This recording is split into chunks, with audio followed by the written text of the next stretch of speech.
क्या खूब किसी व्यक्ति ने लिखा है कि जिंदगी बहुत ही हसीन है, कभी हंसाती है तो कभी रुलाती है, लेकिन जो जिंदगी की भीड़ में खुश रहता है जिंदगी उसी के आगे सिर झुकाती है। आप लोग इस कहानी में खो जाएं उससे पहले हम आप लोगों से एक ही रिक्वेस्ट करना चाहेंगे, अगर आप चैनल पर पहली बार विजिट किए हैं चैनल को सब्सक्राइब कर लीजिए। अगर आप हमारी इस वीडियो को फेसबुक पेज पर देख रहे हैं पेज को प्लीज फॉलो कीजिए। एक समय की बात है, एक बेघर भिखारी था। उसके पास रहने के लिए कोई भी जगह या कोई भी घर नहीं था। वह कहीं भी अपना गुजारा कर लेता था और वह लोगों से खाना लेकर खाया करता था। लेकिन उसकी सबसे बड़ी प्रॉब्लम यह थी कि जब वह दूसरों से खाना खाने के लिए लेकर रखता तो उसका खाना रोज चोरी हो जाता था।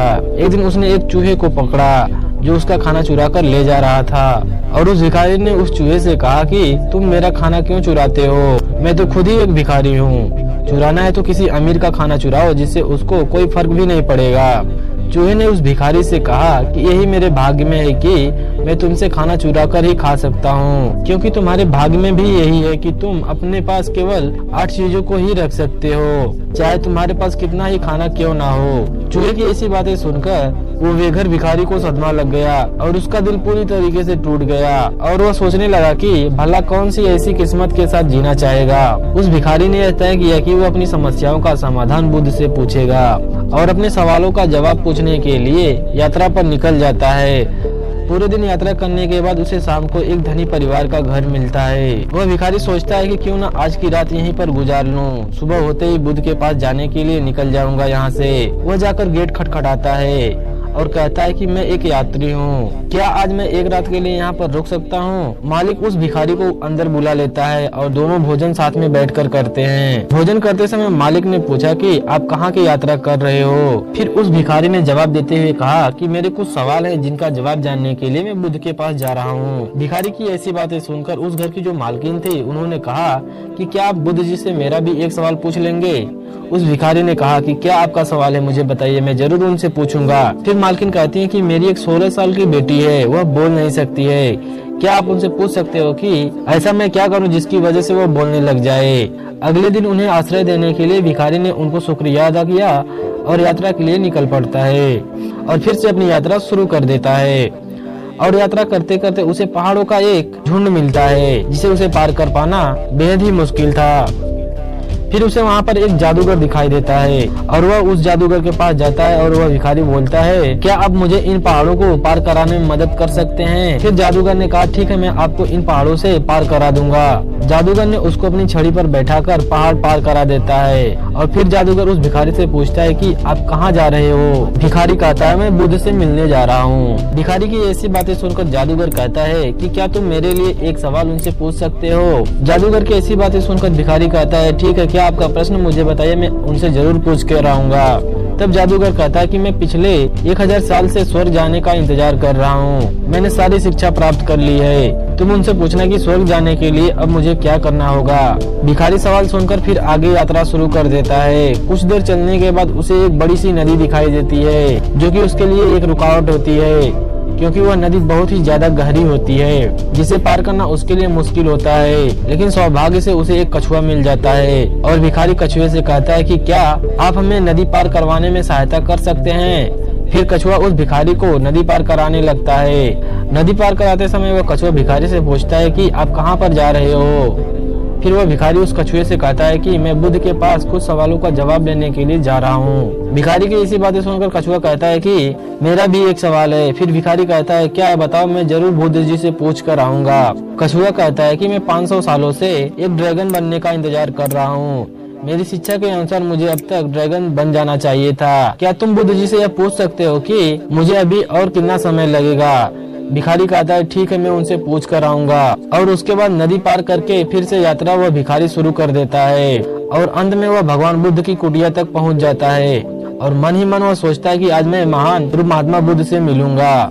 वह पूरे आनंद और उत्साह के साथ गुरु की कुटिया में जाकर उनको प्रणाम करता है और कहता है कि मैं एक भिखारी हूँ, मेरे कुछ सवाल हैं। भिखारी की ऐसी बातें सुनकर बुद्ध जी कहते हैं ठीक है, लेकिन मैं सिर्फ 3 ही सवालों का जवाब दूंगा। बेघर भिखारी कहता है मेरे तो 4 सवाल हैं। भिखारी की ऐसी बातें सुनकर बुद्ध कोई भी जवाब नहीं देते हैं। अब भिखारी सोच में पड़ जाता है कि क्या करूं मैं अब। वह बड़े ध्यान से उस कछुए के बारे में सोचता है जो 500 सालों से ड्रैगन बनने का इंतजार कर रहा है उसे कितनी तकलीफ हुई होगी। फिर उस जादूगर के बारे में वह भिखारी सोचता है जो 1000 साल से स्वर्ग जाने की इंतजार में है। और फिर वह भिखारी उस लड़की के बारे में सोचता है कि आगे तो उस लड़की की पूरी जिंदगी ही पड़ी है, उसका बोलना कितना जरूरी है, बिना बोले कैसे वो अपनी जिंदगी को जिएगी। और फिर वह भिखारी अपने खुद को देखता है और सोचता है कि मैं तो एक भिखारी हूँ, मैं तो वापस जाकर भीख मांगकर जी सकता हूँ, मेरा क्या है, मेरा तो कुछ भी नहीं बदलेगा। लेकिन इनके सवालों का जवाब जरूरी है, इनका सब कुछ बदल जाएगा। जब उसने दूसरों की समस्या के बारे में सोचा तो उसे खुद की दिक्कतें कम लगने लगी। उसने अंत में यह निर्णय लिया कि वह उन तीनों सवालों का जवाब पूछेगा। सबसे पहले उसने उस कछुए के बारे में पूछा। भगवान बुद्ध उस भिखारी के प्रश्न का जवाब देते हुए कहते हैं, वह कछुआ अपना ढांचा छोड़ने के लिए तैयार नहीं है। जब तक वह कछुआ अपना ढांचा नहीं छोड़ेगा तब तक वह ड्रैगन नहीं बन सकता है। फिर उस भिखारी ने उस जादूगर के बारे में पूछा। फिर भगवान बुद्ध ने जादूगर के सवालों का जवाब देते हुए कहा कि उसकी सबसे बड़ी दिक्कत उसकी छड़ी है, जो कि पूरी तरीके से वह उसके ऊपर आश्रय है, जो उसके स्वर्ग जाने में बाधा बन रही है। उसे हमेशा अपने हाथों में रखता है। अगर उसको स्वर्ग जाना है तो उस छड़ी को उसको दूर करना होगा, तभी वह स्वर्ग जा पाएगा। फिर उस भिखारी ने उस लड़की के बारे में पूछा। बुद्ध ने कहा कि वह लड़की जरूर बोलेगी जब वो अपने हमसफर से मिलेगी। अपने तीनों प्रश्नों के उत्तर जानकर उसने महान बुद्ध को प्रणाम किया और खुशी खुशी वहाँ से विदा हो गया। वापस रास्ते में वह कछुए से मिलता है और कहता है कि अपना ढांचा बदलो, तुम ड्रैगन बन जाओगे। कछुआ अपना ढांचा निकाल देता है। उसमें बेहद ही कीमती हीरे होते हैं जो गहरे समुद्र के होते हैं। कछुआ उन्हें उस भिखारी को दे देता है और उसको धन्यवाद करके ड्रैगन बनकर उड़ जाता है। फिर वह वापस जादूगर से मिलता है और जादूगर से कहता है कि आपको इस छड़ी को छोड़ना होगा, तब आप स्वर्ग जा पाओगे। यह सुनकर वह जादूगर अपनी छड़ी उस बेघर भिखारी को देकर स्वर्ग की तरफ चला जाता है। अब भिखारी के पास कछुआ का दिया हुआ धन था और जादूगर की शक्तिशाली छड़ी। अब वह भिखारी आदमी उस जादूगर द्वारा दी गई छड़ी पर बैठकर वहां जा सकता था जहां उसने पूरी रात गुजारी थी। अब फिर वह भिखारी उस छड़ी के माध्यम से वहां पर जाता है जहां उसने पूरी रात गुजारी थी। भिखारी को देखकर उसके परिवार वाले बहुत ही खुश होते हैं और फिर पूछते हैं कि क्या उनका जवाब मिला। भिखारी कहता है कि आपकी बेटी बोल पाएगी जब उसे उसका हमसफर मिलेगा। उसी क्षण उनकी बेटी नीचे आकर कहती है, क्या यह वही आदमी है जो पिछले हफ्ते यहाँ आया था? यह सुनकर उसके माता पिता हैरान हो जाते हैं। वो लड़की की आवाज सुनकर बहुत ही खुश थे और फिर वह उस इंसान की तरफ देखते हैं और सोचते हैं कि यही वह हमसफर है। उसके बाद वह दोनों की शादी करा देते हैं। इसके बाद दोनों खुशी खुशी रहने लगते हैं। अतः इससे हमें यह शिक्षा मिलती है कि हम जो कुछ भी अच्छा कार्य करते हैं वह किसी न किसी रूप में हमें लौटकर हमारे पास आ जाता है। इसलिए बेकार की चिंता छोड़िए, अच्छे काम और अच्छे कर्म कीजिए। जितने अच्छे कर्म करोगे उतनी ही शांति भीतर से महसूस होने लगेगी। आपको हमारे द्वारा यह सुनाई गई कहानी कैसी लगी हमें कमेंट सेक्शन में जरूर बताइए। ऐसी ही अमेजिंग और कहानी सुनने के लिए हमारे चैनल को जरूर सब्सक्राइब कीजिए और बगल में जो बेल आइकन का बटन आ रहा है उसको भी प्रेस कर लीजिए। अगर आप हमारी इस वीडियो को फेसबुक पेज पर देख रहे हैं, पेज को प्लीज फॉलो कीजिए।